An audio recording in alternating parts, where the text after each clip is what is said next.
There we music. So go. Okay. I had some technical difficulties, but we're back, thank God. This is the Modesty Testimony Podcast, and we are back with another episode. We have our beautiful sister Nikisha here. First and foremost, we want to give all glory and honor to our Lord and Savior Jesus Christ. And we're gonna jump right into the podcast. How are you doing, sis? I'm coming along. How are you? Hanging in there, one day at a time. I hear you. I hear So you. we're gonna straight into it. So, guys, we're gonna go on a journey. We're gonna talk about our sister Nikisha's modesty testimony. As always, this podcast is not for vainglory, but it's to show the hand of the Lord in our lives. And modesty is something that we all do and we all must do on this walk. So we just want to go into that, encourage each other. Y'all know I like to say I'm not a robot, and y'all seen our sister's podcast. No, she's not a robot either. Personality, but have some fun, be a breath of fresh air. So we're gonna get straight into it. So, Sister Nikisha, how were you introduced into modesty?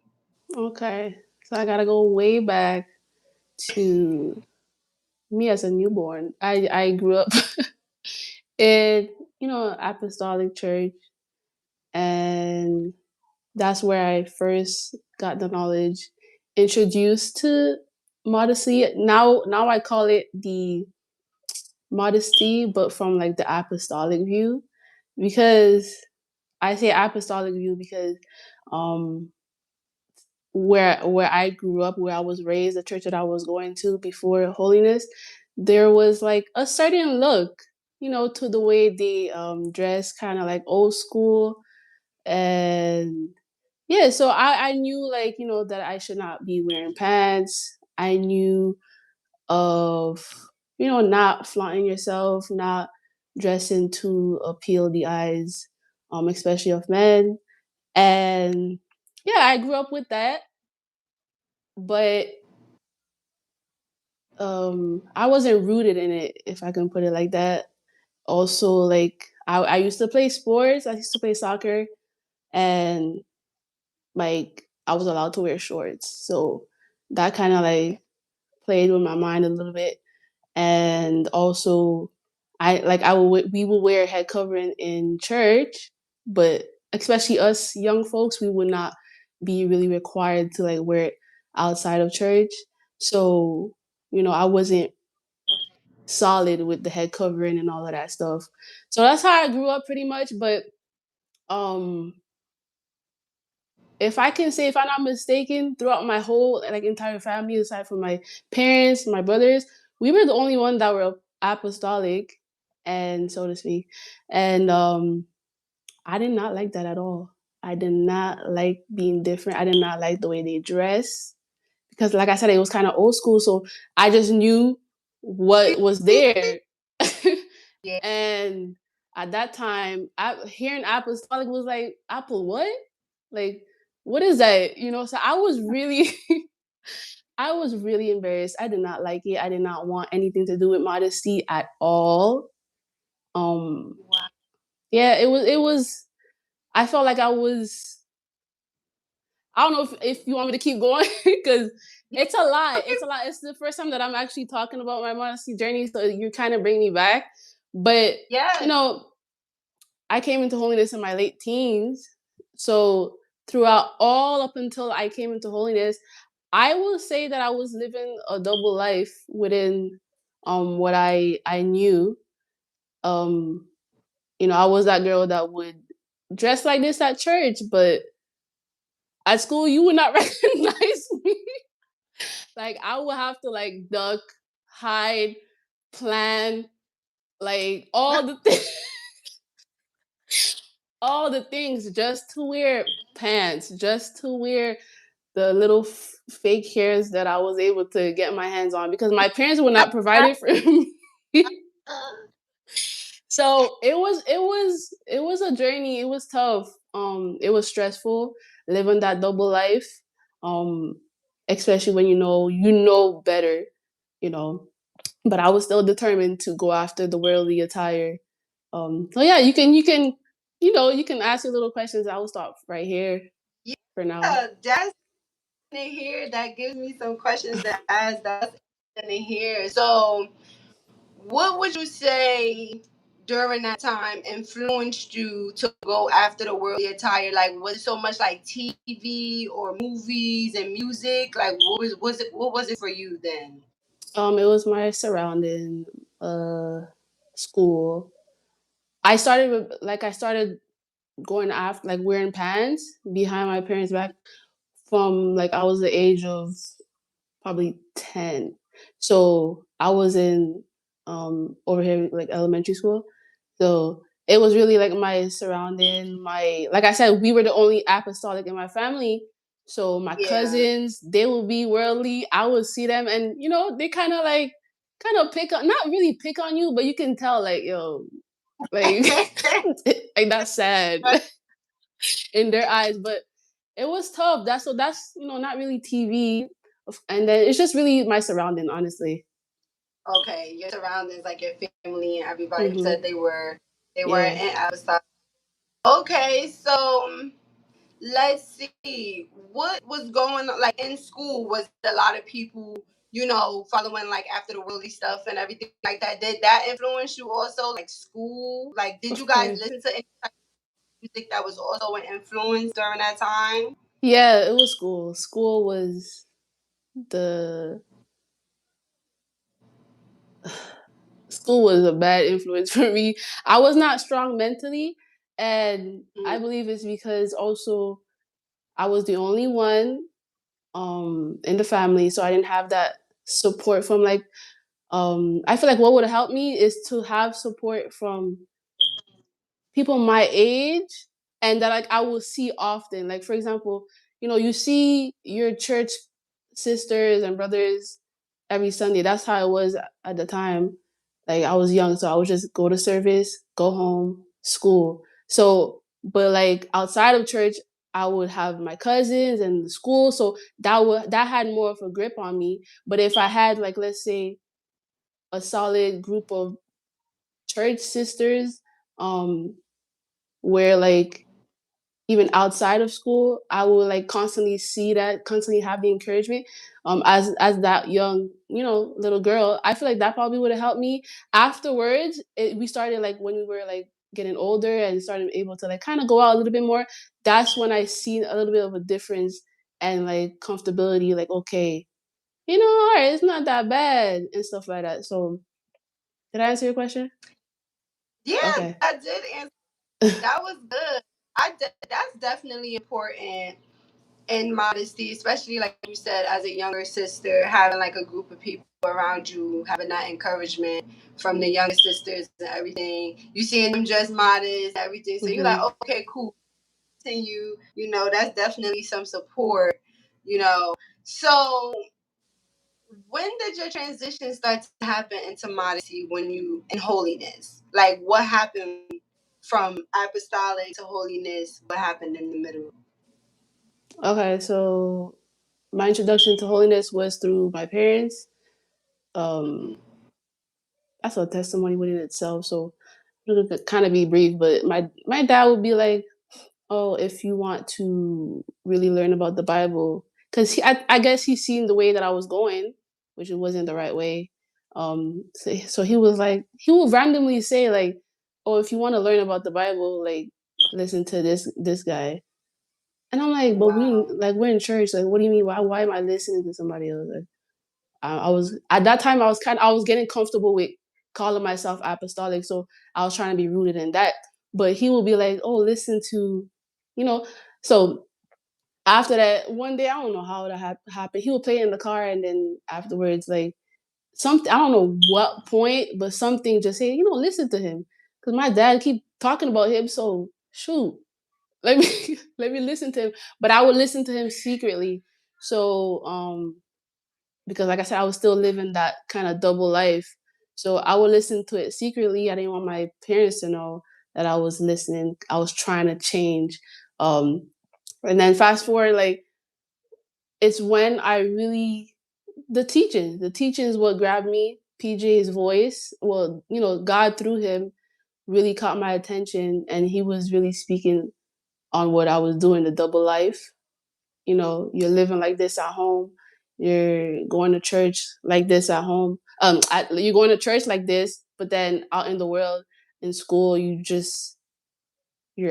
a whole different person. So when I heard him like kind of speak on that, that really grabbed my attention because I'm like, shoot, okay, I know God. Like I knew God was seeing what I was doing, but now it's like from hearing that from a preacher, really grabbed my attention.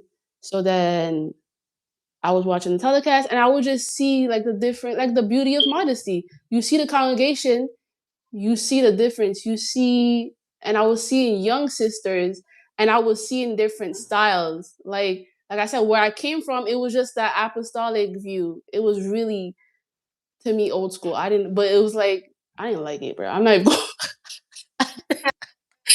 I couldn't. It wasn't for me. So when I seen the telecast and seen all the different, way of being able to dress within modesty, I was like, okay, like I was really impressed. And I remember like I wouldn't wear head wraps, head scarves. It would just be like a hat. So when I would start wearing headscarves, I was still going to the falls church, but when I started wearing the head wraps, because I knew it's still modesty. When I would wear it down there, they'll be like, what you got on your head? Like I will get looked at. But me knowing that okay, there's different ways that I can dress within modesty, kind of definitely helped me to be more comfortable and want to explore what modesty is. Does that make sense? Wow. So when you first heard like everything that you had to do, what was your first step? Like, did you start to throw things away first that you had, or did you did you start to purchase things, or did you start to like slowly but surely? Like, how did that look for you? Yeah, I kind of went cold turkey, um, overzealous a little bit. I threw out so many of my jeans jacket. I don't know why I thought jeans jacket was of the world, but I had to throw out so many. Like I threw out so many clothes that now I'm like, Lord, I wish I still had them because it was my style. It wasn't at that time cheap, so it's like, bro, I done wasted money and I didn't have to throw that stuff out. So that kind of hurt me. But yeah, I went cold turkey. Um, yeah. I'm trying to get this ring light together. The sun going down on Oh me. man, I see that. I'm like, let me get this light on. Both of Yeah, us be struggling. the real life struggling real quick. I'm like, let me get this light. There we go. Okay. Okay. I didn't think the sun was gonna go down that fast. But so you went cold turkey. So you just started like getting rid of everything. Yeah, even things that I didn't have to get rid of, but it is what it is. Happened to me, and I was so hurt later on. I was like, Exactly. I could have kept those, but so how was your journey when you started buying stuff? Like, did you have a hard time looking for things that were like? Did you have a hard time finding anything? What was that journey like? Uh, at the time, trying to remember. I know I was buying clothes online. I think I was buying from. I don't even know if I should say it. Fashion Nova at the time. Okay, yeah. But yeah, that to me is not my cup of tea. Nowadays, I'm gonna just say that for real. That's why. But I was wearing Fashion Nova clothes. I don't know if I was within Shein. I don't even know if Shein existed at that time. But I was thrifting, and yeah, that was my little. That's what I was doing at the time. That's what she was doing at the time. Okay. Mm. So let's see. Did you always feel encouraged when you started dressing modest? Like, did you always feel like confident and encouraged? Like in holiness, or even before. Yeah. Yeah, like in holiness, once you got to the truth, once you start understanding what's going on and everything, did you feel encouraged? Like So confident? no, I was not confident. And it just goes back to like the way I was after the world, and I thought that dressing worldly um and being revealing in that way was, you know, I liked it. Yeah. So I felt like when afterwards, when I started transitioning to holiness, I realized that like, oh, I wasn't as confident. Like I was trying to um fit in, and somebody that Yeah. technically does that isn't really confident. So that was pretty revealing to me. Like also like because I was living that double life. So, because I It's was okay, living that double life, my friends knew me as the girl. world. Okay, Right. so now transitioning to holiness, they never, I don't even think some knew that like I was apostolic. That's how good I was hiding it. Like they didn't even know. I don't even think some of them knew I had a church background. That's how much of the world I was trying to be. Like so now coming into holiness, I when I used to, because I don't live where I grew up before, but when I was there, I didn't feel confident because it's like, I didn't like to be questioned. But like I didn't want them to see me because it was like I said, it was cold turkey. So now me realizing that, oh, okay, I'm in this new thing now. I believe it's right, but now facing the questions, facing the eyes of the people that I knew, the people, it was just, to me, it was too much. It was a lot for me. I won't say too much, but it was a lot for me. Um, so I wasn't confident. It grew over time, even with just different like styles that like at home I would be comfortable doing, but in out in the world I probably wouldn't, because I had to like grow into it. I had to like really accept that, Nikisha, like this, you chose this. Ain't nobody force you, so why just own it. Own it. You believe Yeah. it, so own it. Yeah. So yeah, to answer your question, that's how I started. That's really good what you said about, that's a real thing. When you start coming into modesty, you start dressing modest, and then the people that knew you, they're like, "What happened? What's going on? Or whatever." How did you overcome that? Like, how did you stay positive, and how did you stay encouraged when Listen, people ask questions? And because I'm sure a lot of people go through that. Like, we all probably gone through that. So how did you hmm overcome? I'm not gonna lie. When I came into holiness, I moved away. So I didn't really see a lot of people to get the questions like that. So Okay. I didn't really experience that on a very like heavy level. They're more so seeing me Yeah. now on social media, now that I'm actually starting to post. And you can tell, like, some be like, is this Nikisha? Like what? So now I'm starting to get that, if I can put it like that. So I'm just now Yeah. I'm pretty. I guess it was kind of good for me too, the separation, because it within that Okay. period of time it helped me build my confidence. So now it's like, Beautiful. yes, I'm in holiness. Yes, Yes, yes, I can rock the hijab. Yes, I can. Yes, that's right. so that's where I'm at That's right. now. Yeah. That's amazing, man. That is so encouraging. Mm. So let's see. Was it hard for you? Was there anything hard for you to get rid of? Like, was there anything hard for you to get rid of? Like within clothes or Yeah, like did like. within clothes.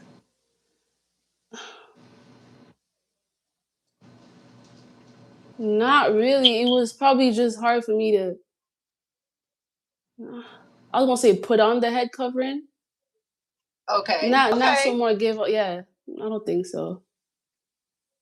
Okay. So thank God. How did you Gotta add that in there. That's right.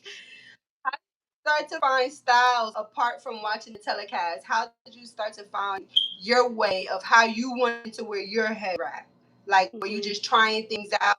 Like, how did you find your style? So the head wrap definitely was from the sisters on telecast. I'm not even gonna lie. That was a big encouragement. Seeing yeah, and a little bit of YouTube. I don't know, for some reason I didn't find that much stuff on YouTube, like typical stuff like this, but yeah, so that helped me within like my style within clothing wise. Yeah. I was just doing my thing. What I like is what I like. I'm gonna wear it. Walmart, I don't care what it is. I'm gonna wear it, and I just I like thrifting. I don't really like shopping online anymore. And I don't like going to the mall much for clothes. I just really find a sense of satisfaction thrifting. Yeah, so I'm still currently doing that, but also, like I said, if I do find a nice dress within my son's here, yo, within the whatever store I'm at over here, I don't know if you know Giant Tiger. Yeah, I don't think I'll have that. So I'm seeing, especially now that I'm really trying to be like selective of what fabric I'm wearing. That also has allowed me to slow down with like all the online shopping and all that stuff, because I'm trying to be very selective. Give me one moment. Okay. So that's good. Also, yes, ma'am. So we're just gonna give our sis a moment. We're gonna go into the next question in a moment. Let's see. So just let me know when you're ready, sis. You ready? So what would you say to a younger sister Give me one moment. My son is trying to get my. I'm sorry, y'all. Mommy life. Okay, no problem. That's okay. Listen, this is live. We live real life. This is live, and we are living in real life. Okay, guys. All the children are welcome. Amen. Like, we got background stuff going on. I'm back, y'all. Noise going on. That's okay. My dog might bark too. Because now somebody's coming in the door. And yeah. But let's see. So, what would you say to a sister coming into holiness for the first time? Like, she's coming in and, she might be a little bit nervous. She doesn't know anybody. Like, what would you tell her? I would tell her what I would tell myself coming into it.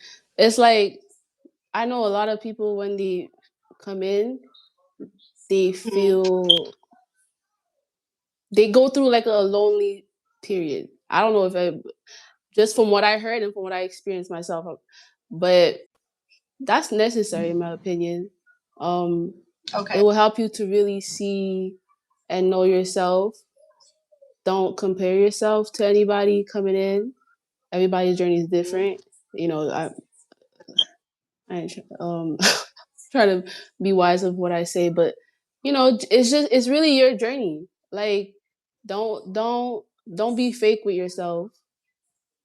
Right. Don't be fake with yourself. Like, for real, if you're struggling with, like, let's say I was struggling with pants. Lord, I'm struggling with pants. It's that plain and simple, and help me, So that's what I will say. You're on your own journey, and it's really between you and God. Right. That was said.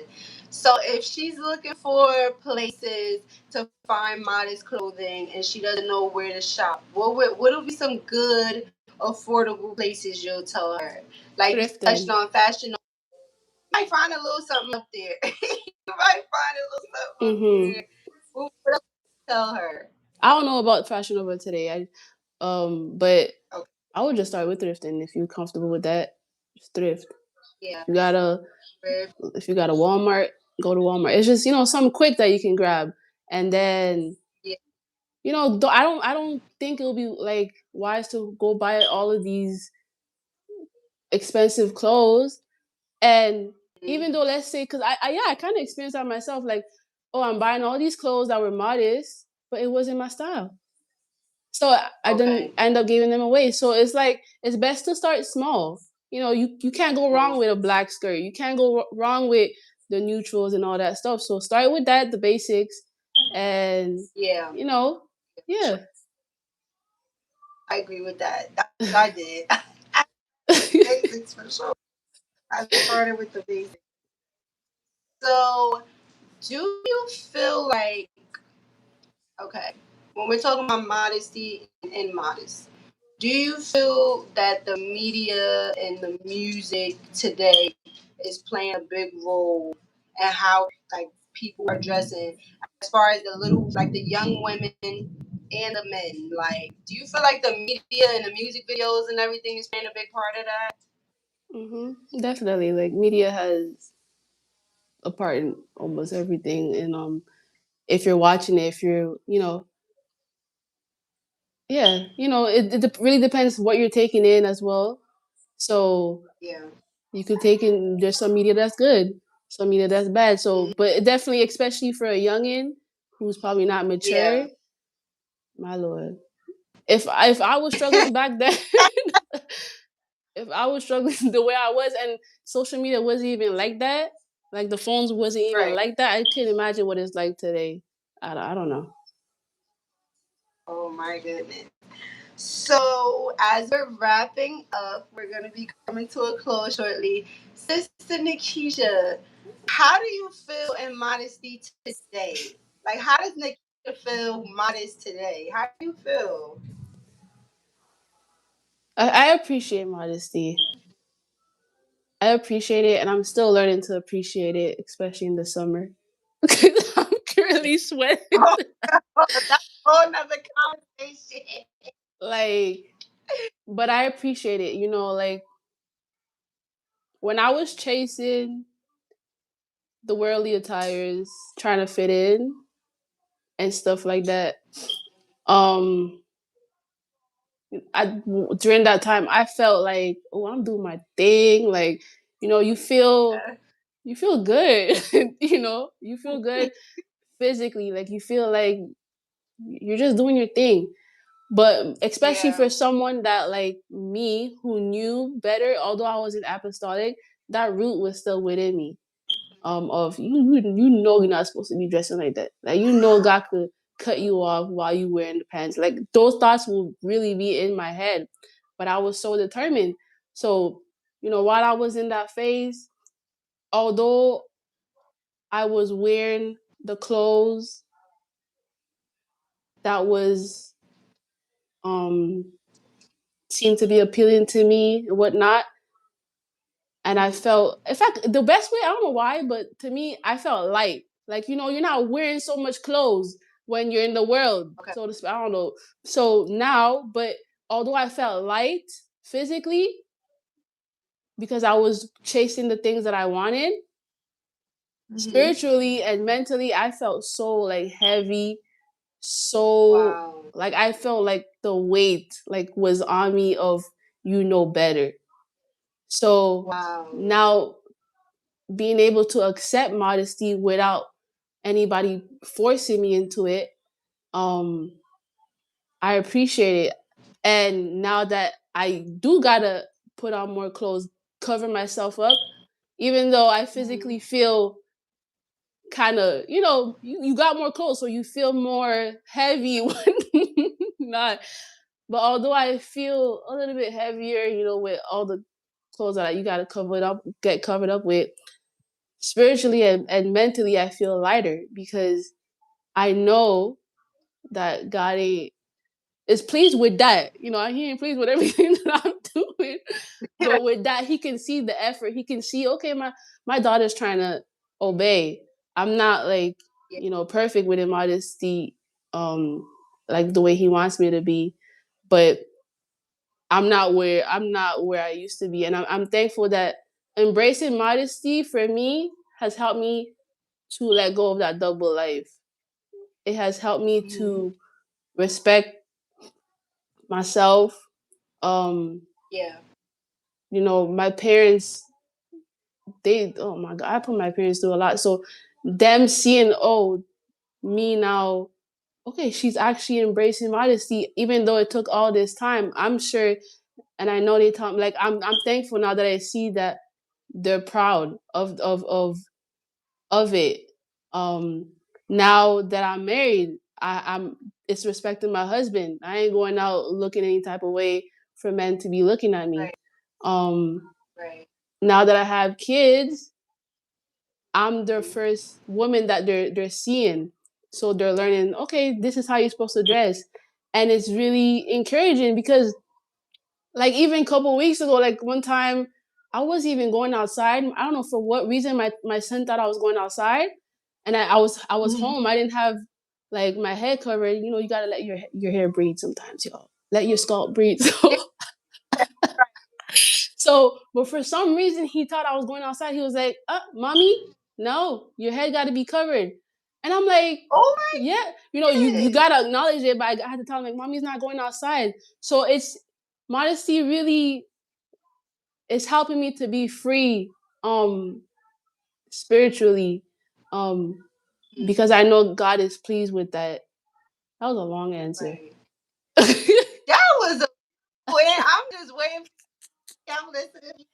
That was a long That answer. was, that's beautiful though. Is when you have experience in mercy, when you have experience with dressing a certain kind of way in worldly clothes, revealing clothes, and all of that, you know how it feels to look like that, and you know how it feels to dress like that, and you know how it feels for the response that you get when you Yeah. do. And the response, like, it's not. It let me see. You know, the world is like everything that glitter is not gold. Let's say that. Okay, Definitely. that's the thing. Say everything that glitter is not gold. Everything that glitter is not all of what is cracked up to be. Okay, Exactly. when you out dressing in all these different clothes and stuff like that, you're doing all of that, but there's also a response that comes with that. Like, people treat you a certain when you're looking like that. Like, it's not always positive either. Exactly. It's not always the message that you're sending out when you look a certain way. So now that's how I'm asking that question of, like, how do you feel today modest? Because the beauty of it is so clean. It feels so Yeah. good. Like, not to be feeling like a piece of meat. Like, Exactly. not to be a piece of meat and stuff like that. So that was It's a beautiful honorable. It's answer. really honorable. It's respectable. Did you do you notice that you get treated different? Like, when you're going to the stores, you're pushing your stroller, you covered, Oh my yeah. girl clean, nice. Definitely. How do you treat it? Like, With what respect. have you noticed? Respect. Respect. Over here in Canada, they don't really say like ma'am, like, oh hi ma'am. But I even experienced that when I go to the States, like, yes, ma'am. And although, like I said, in Canada where I'm not used to that, I feel that it still comes, like, it's still respect, that they're giving you. Um Over here they call you madame. So madame, you get madame. That Yes. is So you can see it, like you can see the yeah, it's just different. It's just different. it. They know we gotta approach her a little bit different. She Exactly. not one to approach her a little bit different. Exactly. That's so beautiful. So, sis, do you have any last words of encouragement to anyone coming in modesty? Like you said, you may come in and they trying to, find their way, find their style, and just find some encouragement. Like, man, this is hard. how do I do this? I don't really know anybody. Like, do you have any last words of encouragement for them? Yeah, just take your time. Take your time. Um, Understand why you're doing it, who you're doing it for, Right. what's the goal out of it. Because if there wasn't no goal to it, I wouldn't be wearing this. Like, just understand what the price is. Like I said, it'd be hot, but I prefer this heat than the other heat. I just hope not to. Like, I just don't want to experience that heat. Right. So just keep that in mind. Keep that in mind. Find your style. Find your style. And just be thankful that, you found the way of holiness. Yeah. Girl. Right. Count your blessings. Yeah. And like don't be just find like you come in like it's so easy to like complain. Like you coming in, oh, it's so high. Like, why I gotta wear this? Oh, I don't want to wear. And I'm not saying that I went through that, so I'm not like hating on. But it's just when I started switching my mindset. Yes, it's hard, but like I said, why? Like it's things that you're most likely trying to achieve that is good. It's definitely probably most likely gonna be hard for you to get it. You just gotta really just let go of what you want and just focus on what God wants for you. Yeah. Focus on what God wants for you. We're gonna leave with that. So, Sister Nikisha, it was a pleasure. It was such to talk to you. This was so Yes. beautiful. I appreciate you It was for allowing me to come on for the invite. I was nervous. I'm sweating, but I'm grateful. I'm grateful that, I can talk about my journey of modesty. It really helped me go back and reflect. reflect, right? Man, Mhm. it's a journey. It's a Yeah. journey, man. On the takeaway, sometimes it may look like, man, these different sisters look all nice and they look like they got it together. It's a journey, and it's been Yeah. a journey for all. Don't just look at people and assume or just think, hey, this must be so easy for them to make it look good. Every sister has a story. Mhm. Every sister has a time, and we all have a journey. For sure. Okay? Yeah. So, peace be. Peace, I know y'all. it's a little All right. soon. Okay. So that's a wrap, guys. Oh man, all for the glory of God. That was really good. I enjoyed myself. I hope you all had a good time on the podcast. As always, Lord's will, I will catch you on the next one. Peace be.